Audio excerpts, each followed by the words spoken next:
राधे राधे।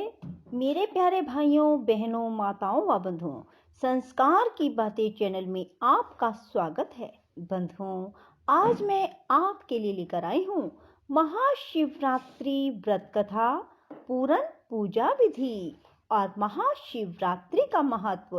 बंधुओं, महाशिवरात्रि की इस कथा को सुनने मात्र से भगवान शिव शंकर भोलेनाथ आपकी हर मनोकामना पूरी करेंगे। बंधुओं, यदि आपने हमारे चैनल को अब तक सब्सक्राइब नहीं किया तो जरूर करें और बेल आइकन दबाना ना भूलें, ताकि आपको हमारी आने वाली सभी वीडियोस की जानकारी सबसे पहले हो सके। बंधुओं, वीडियो को पूरी सुनने के बाद कमेंट बॉक्स में बम बम भोले, बम बम भोले, बम बम भोले जरूर लिखें। बोलो शिव शंकर भोलेनाथ की जय हो। बंधुओं, महाशिवरात्रि की व्रत कथा सभी पापों को हरने वाली पुण्य एवं मुक्तिदायिनी कथा है। बंधुओं, महाशिवरात्रि की कथा को सुनने मात्र से 1000 अश्वमेध यज्ञों और 100 राजसूय यज्ञों का फल प्राप्त होगा। बंधुओं, महाशिवरात्रि के दिन सुबह जल्दी उठें, स्नान आदि करके शुद्ध हो जाएं और शुद्ध वस्त्र धारण करें। इसके बाद मंदिर में जाएं और भगवान शिव शंकर को गंगा जल मिलाकर जल अर्पित करें। उसके बाद भगवान को चंदन से तिलक करें। भगवान शिव को जनेऊ चढ़ाएं, बेलपत्र चढ़ाएं, आप धतूरा चढ़ाएं। भगवान को सफेद रंग के और पीले रंग के पुष्प चढ़ाएं। भगवान को फल चढ़ाएं और भगवान को धूप दीप से आरती दिखाएं। भगवान शिव शंकर भोलेनाथ की आरती करें और भगवान को नमस्कार करके मन ही मन जो भी आपकी इच्छा है वह भगवान शिव शंकर भोले बाबा के सामने बोलें। देखना किस प्रकार शीघ्र आपकी मनोकामना पूरी होगी। बंधुओं, आरती करने के बाद भगवान शिव को हाथों से आरती दें और ये मंत्र बोलें। कपूर गौरम करुणावतारम संसार सारम भुजगेंद्रहारम सदा बसंतम हृदयारविंदे भवम भवानी सहितम नमामि। बंधुओं, यदि आप आरती करने के बाद ये मंत्र नहीं बोलते तो आपकी पूजा अधूरी समझी जाएगी, इसलिए इस मंत्र को अवश्य बोलें। बंधुओं, अब मैं आपको महाशिवरात्रि व्रत कथा सुनाने जा रही हूँ। बोलो शिव शंकर भोलेनाथ की जय हो। प्राचीन काल की बात है, किसी जंगल में गुरु ध्रुव नाम का एक शिकारी रहता था, जो जंगली जानवरों का शिकार करता और अपने परिवार का भरण पोषण करता था। एक दिन उसको कोई भी शिकार ना मिला और इस तरह उसको शिकार खोजते खोजते रात हो गई। जंगल में ही उसे रात बितानी पड़ी और शिकारी ने क्या किया, एक तालाब के किनारे गया और उसमें से एक जल का लोटा भरा और एक बेल के पेड़ पर चढ़कर बैठ गया। बेल पत्र के पेड़ के नीचे ही एक शिवलिंग था, जो बेल पत्रों से ढक चुका था। शिकारी को इस बारे में कुछ भी पता ना था। आराम करने के लिए उसने बेल पत्र की कुछ शाखाएं तोड़ी। इस प्रक्रिया से कुछ जल नीचे शिवलिंग पर गिर गया और साथ ही बेल पत्र की पत्तियां भी शिवलिंग पर गिर पड़ी। शिकारी भूखा प्यासा उसी स्थान पर बैठा रहा। इस प्रकार से शिकारी का व्रत हो गया। तभी एक गर्भिणी हरिणी तालाब पर पानी पीने के लिए आई। शिकारी ने धनुष पर तीर चढ़ाकर हरिणी को मारने की जैसे ही कोशिश की वैसे ही कुछ जल और बेलपत्र भगवान शिव पर फिर से गिर पड़े और इस तरह उसके दूसरे पहर की पूजा हो गई।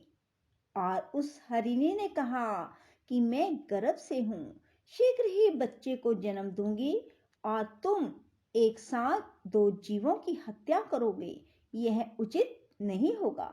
मैं अपने बच्चे को जन्म देकर शीघ्र ही तुम्हारे पास आ जाऊंगी, तब तुम मेरा शिकार कर लेना।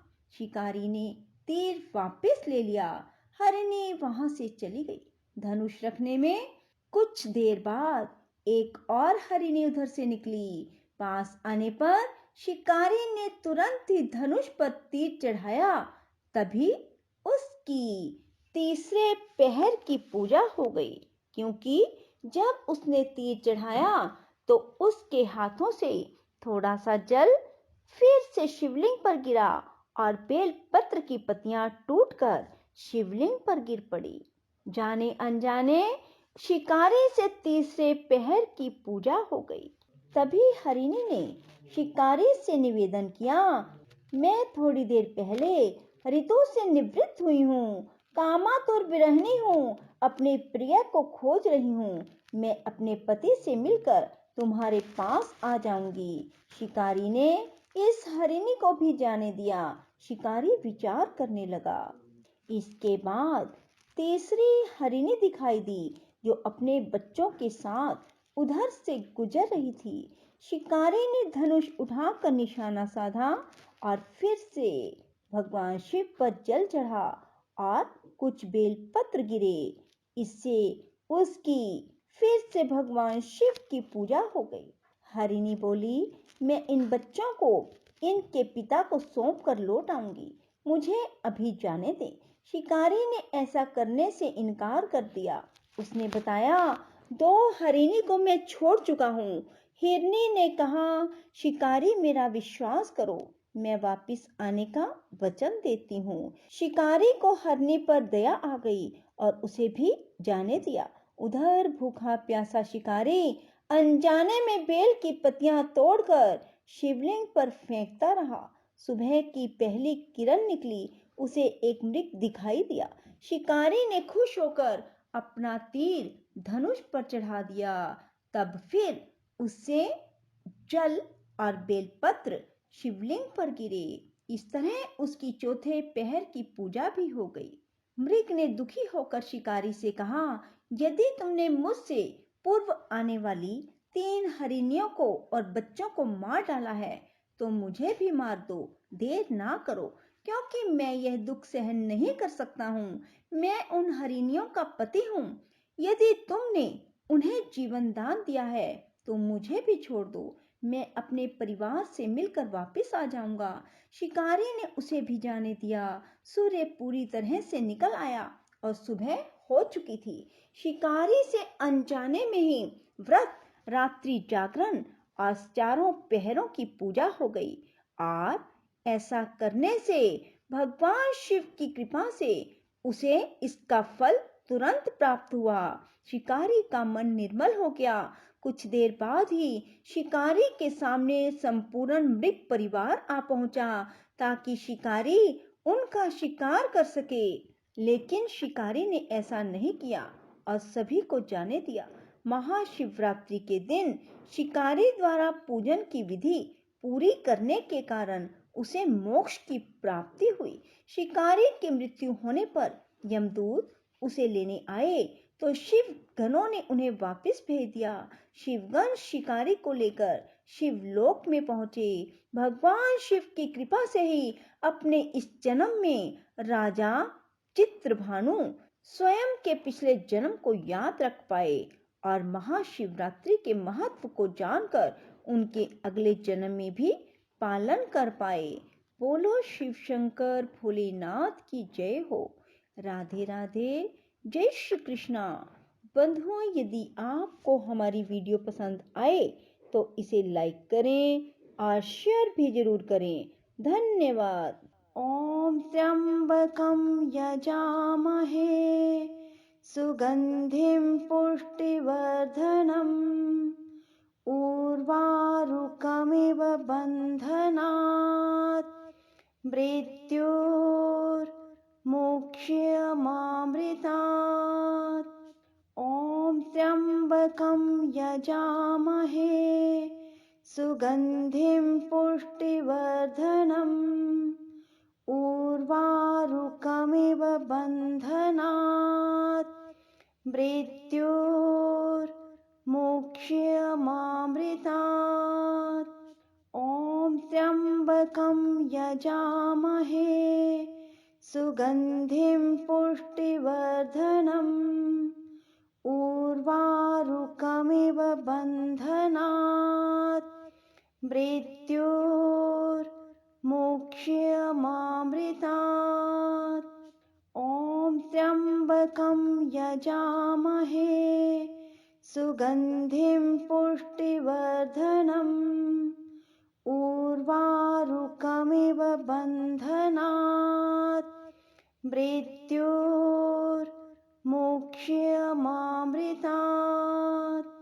ॐ त्र्यम्बकं यजामहे सुगन्धिं पुष्टिवर्धनम् ऊर्वारुकमिव बन्धनात् मृत्योर्मुक्ष्यमामृतात्। ॐ त्र्यम्बकं यजामहे सुगन्धिं पुष्टिवर्धनम् ऊर्वारुकमिव बन्धनात् मृत्योर्मुक्ष्यमामृतात्। ॐ त्र्यम्बकं यजामहे सुगन्धिं पुष्टिवर्धनम् ऊर्वारुकमिव बन्धनात् मृत्योर्मुक्ष्यमामृतात्। ॐ त्र्यम्बकं यजामहे सुगन्धिं पुष्टिवर्धनम् ऊर्वारुकमिव बन्धनात् मृत्योर्मुक्ष्यमामृतात्।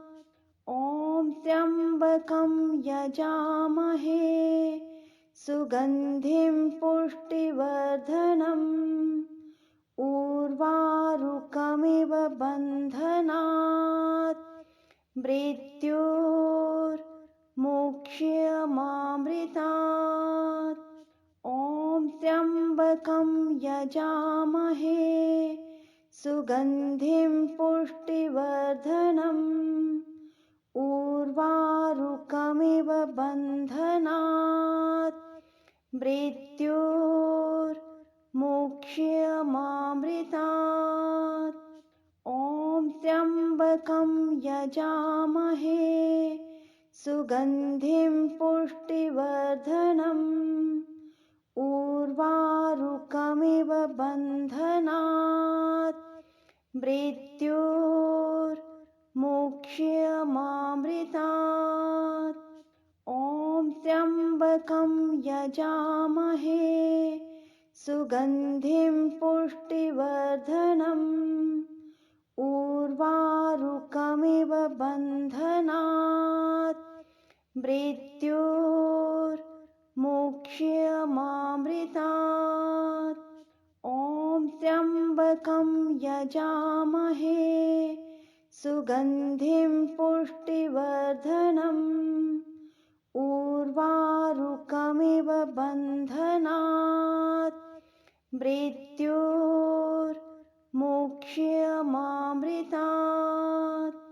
ॐ त्र्यम्बकं यजामहे सुगन्धिं पुष्टिवर्धनम् ऊर्वारुकमिव बन्धनात् मृत्योर्मुक्ष्यमामृतात्।